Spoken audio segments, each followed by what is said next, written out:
Welcome everyone, it's Haz here with another Echoes of Mana video, and tonight we're gonna be talking about stats, attributes, and some not so obviously explained features of the game that does help to know when it comes to building your team and spending your resources efficiently.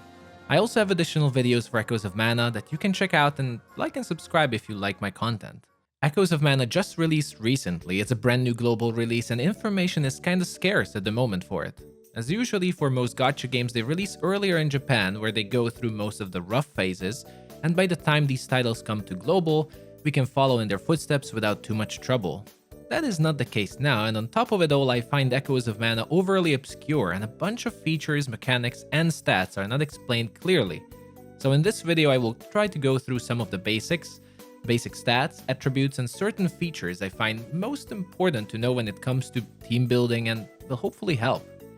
Now to start with the most basics, each character starts with a mana board of 7 attributes that can be leveled up by 1 for every 10 level the character progresses. HP is fairly easy, it represents your character's health. If it reaches 0, the character will be unable to fight, they faint and you will have to spend crystals to revive them. Getting a lot of health is quite useful apart from just the obvious reason, as there are quite a few memory orbs in the game you can equip that decreases flat damage taken under a certain amount of health threshold. And with a little bit of math and strategy, it can create a tankier character potentially than just flat defense stats like Constitution that we get to shortly. A not so explained mechanic here is the recovery amount Aegis skill, which represents increased healing received from others. MP is your resource to use skills. This is one of the more straightforward ones, so there's not much to talk about it. The more the better, especially with skill-focused characters such as Shiloh or Papoy. There are a few memory orbs for MP2 that lets you regenerate it with field inactive characters, where field inactive means it is a character that is in your team but is not currently switched in to actively fight in the level, so your support characters that you do not fight with currently. Strength is your physical damage dealing stat. The higher it is, the more damage all your physical attacks do. Keep in mind whether you are dealing physical or magical damage is determined specifically by your skills, not your character. Note the skill description stating Thrusting Twister deals physical damage. All weapons deal physical damage, and characters such as Popoy even have their special technique dealing physical damage, despite being a mage, making them somewhat of a hybrid character. I've seen people ask what does damage boosts by S level or ST level means. It simply means their damage multiplier increases when you unleash the character. Each unleashing unlocks something new for your characters, and some of those upgrades are your skill levels and special technique levels. The increase is quite significant, so it's worth keeping it as high as possible, but that should be obvious. A quick note here, as I've seen people asking if higher strength increases MP recovered by magical weapons, but no. According to my tests, the MP recovered on each hit is fixed. Constitution is one of our defense stats. It increases your defense against physical attacks. Similarly to us, enemies also have different skills that can either deal physical or magical attack. But in my experience, all melee attacks from them are physical attacks. On the flip side, not every ranged attack is a magical attack, even some special skills such as explosions that would be logical to be magical attacks. It's hard to test exactly how much Constitution boosts your defense, especially since overall power level seems to massively affect it too. But turning back to what I mentioned at HP, in my opinion for tanks, increasing their maximum health and equipping them memory gems that decrease flat damage taken under a threshold is going to bring in better results than giving Constitution increasing item sets. Intelligence is our next stat, and it is the attribute that increases all our magical damage and healing. Yes, Intelligence is also the stat to increase how much you heal. It is not Spirit as a lot of people thought, that will be magical defense. Similarly to Strength, the more the better of course, and we already went through on how to check which abilities deal magical damage. It is marked by the M damage on their skill description, or if it's healing, it will be Intelligence 2 unless they implement a healing based on maximum health percent later on. Big note here for memory orbs is that Aegis skills such as the one on Till Begins says restored HP amount. It's a terrible translation, so know that it actually means plus 30% healing done by the character using it, so it's amazing for healers. Intelligence also does not affect the amount of MP recovered by your melee weapons.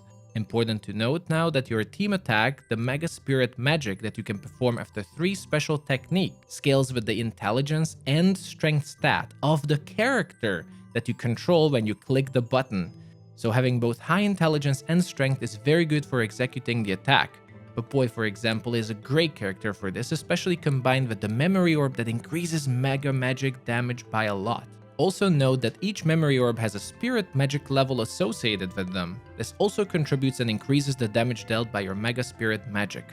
Spirit is the same as Constitution, except it is our defense against magical attacks. Very important and useful given how many enemies have annoying ranged magical attacks, or that we have boss fights with unavoidable magical AoE damage.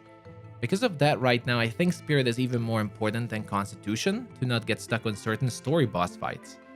Quick tip to make sure you check your skills on your characters, as there are some buffs you can use, such as Papoy damage increase that also has increased Spirit on it. That is not obvious. And finally we have Luck, and no, it does not increase the item drop rate. Luck is increasing your chance to deal critical damage, useful for everyone all around, as both magical and physical attack skills can have critical attacks. Definitely do not leave this unleveled. I believe critical hits are double damage, at least from my tests, but do not quote me on this. Honestly, testing the numbers in this game is pretty rough since there are so many elements that contribute to them. That is it for our stats part, and there's a final mechanic that I would like to explain, as it seems to be quite confusing, and it was also a mistake that I focused on too much, and I believe is not a useful mechanic for us yet. When creating your party, a lot of people and content creators, me included, recommend it to match the elements of your characters, as you will see that shiny plus 20 or plus 25% above them. That clearly means it's amazing, right? Now, there has been multiple statements that it increases stats, it increases power, or it increases damage, but the closest but still not accurate was that it increases the special technique build-up for your characters by 25%. None of that is actually true according to the game's guide at least, but for that we need to understand field inactive characters. When you are dealing damage through skills or normal attacks, your special technique gauge goes up, and once it's 100%, you can use them. Now, by default, a portion of that gauge buildup carries over to your field inactive support characters. So let's say if you reached 100% on your controlled character, your support character would be on 30% or so. The only thing matching the element does is increase the rate that carries over from your main character to your support character. Or, in other words, it only gives you a 20 or 25% boost to your support character's special technique gauge build up. That percentage, by the way, depends on the rarity of the characters, just to clear that out of the way. Now, I'm not saying it's useless, it's actually quite amazing, but right now I recommend completely ignoring it, as we do not have the resources to use 6 characters, and even though they still give you points towards unleashing Mega Spirit magic, which is very useful, it leaves them too vulnerable during the animations, they will deal no damage, they might faint, and you might use all those crystals you could get, or you might waste your stamina. It especially will become, by the way, super fun and powerful once we can create builds for characters in support slots with special technique buildup while field inactive, and swapping characters in and out to dish out all those techniques, and then deal even more and more Mega Spirit magic.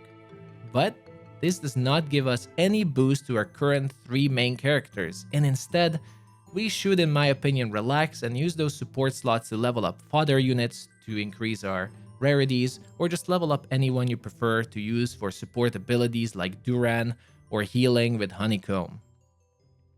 But that is all I have planned for this video. It's already a bit long to my liking, but I do hope this information helps you build better teams and overall understand Echoes of Mana more. If it does, let me know in the comments section, or even if you have any questions. Thank you for watching as always, and I'll see you all in the next video.